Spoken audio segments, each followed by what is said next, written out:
Okay guys, so for this recipe you're going to need 150 grams of plain flour.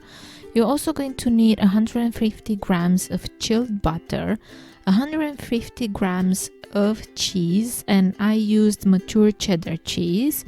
And also we are going to need 50 grams of anchovy and 50 grams of black stoned olives, and I used kalamata. So that's the ingredients. Let's go to the method. So in a mixing bowl we are going to add our flour, all of it, and we are also going to add the butter that is chilled and that we cut in cubes just because it will be easier to mix this way. You don't want a big dollop of butter in your mixer. And you're also going to add the cheddar cheese that has been finely grated. You can also use any other type of cheese, but it's recommended to use cheddar cheese. And I like the mature one because it has a bit more flavor to it. So you're also going to add the anchovy and the black olives, but not yet. These ones we have also cut in small pieces, so just cut as finely as you can. You need to with olives and anchovies, but we're not going to add them yet because what we want is we want to mix the flour, the butter and the cheese together. So that's what we're going to do.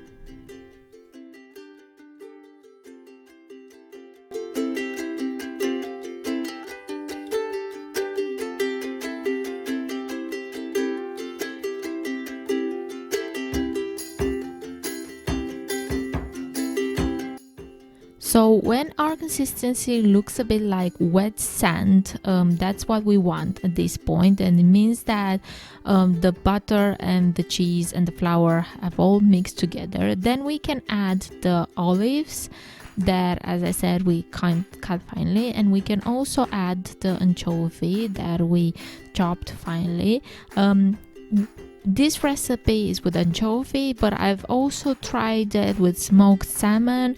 So if you don't really like anchovy, you can replace it with smoked salmon, or you can do a mix of half of anchovy, half of smoked salmon, because if you use anchovy it's quite salty because it's a salty fish. That's how it's made. So if you don't want your biscuit to be salty, which is great for like a snack with your beer, but if you don't like salty, then I recommend you use less anchovy and you can replace it with salmon, or just use smoked salmon. It's absolutely delicious with smoked salmon. So what we're going to do is we're going to stop the mixer and we want to check the consistency, because we might have wet ingredients that are too wet, so we might need to add a bit more flour, which was the case for me. So I've checked and it was still sticking to my hands, which is, we don't want that, so I had to add a bit more flour.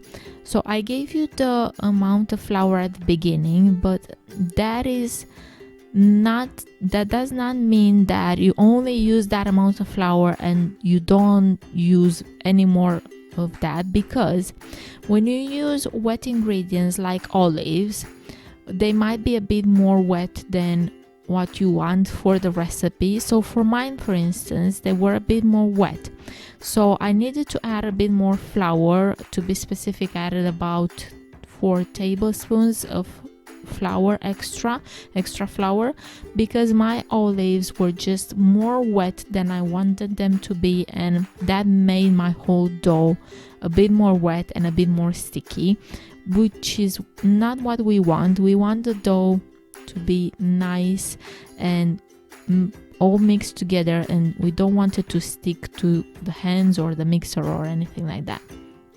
So once the dough is all mixed together and we know that we have that consistency that is not sticky and is not going to stick to our hands, so basically look here, this is what we want. You see, if you just squeeze it in your hands, we don't want any of it to stick to your hands, then that's the point where you know that we have the right dough. So what we're going to do is we're going to make a big bowl out of it and just get all of it from the mixing bowl. We don't want to waste any of that because we're going to eat that. It's delicious. So we're going to make a big bowl, and what we're going to do is we're going to put it in the fridge for about 20 to 30 minutes at least. You can put it in the fridge for longer, but it needs to be in the fridge for a bit 20 to 30 minutes, just so we can puff up afterwards. So if you don't stick it in the fridge, it's not going to puff afterwards. So we wanted to puff a bit. So after we took it out of the fridge, we're going to roll it. And one trick also is to put some flour on the surface that you're going to use to roll your dough, because it's not going to stick to the surface. And you can also put some flour on your rolling pin so it doesn't stick to the rolling pin, which it shouldn't, because now we don't have a sticky dough. But just to make sure, so you don't have troubles when you put it in your tray, just put a bit of flour. So we're going to roll it. I'm not going to give you a measurement. We're just going to roll it thinly. The only thing that I'm going to say to you is, if you roll it thinly, then your biscuits are going to come up a bit more crumbly, and if you roll it a bit more thick, then they're going to be more like a scone consistency, so they're going to be a bit more flaky. So depending how you want them, you can roll them a bit more or less thinly, but anyways, you have to roll them thinly. And then the only thing you have left to do is to cut them.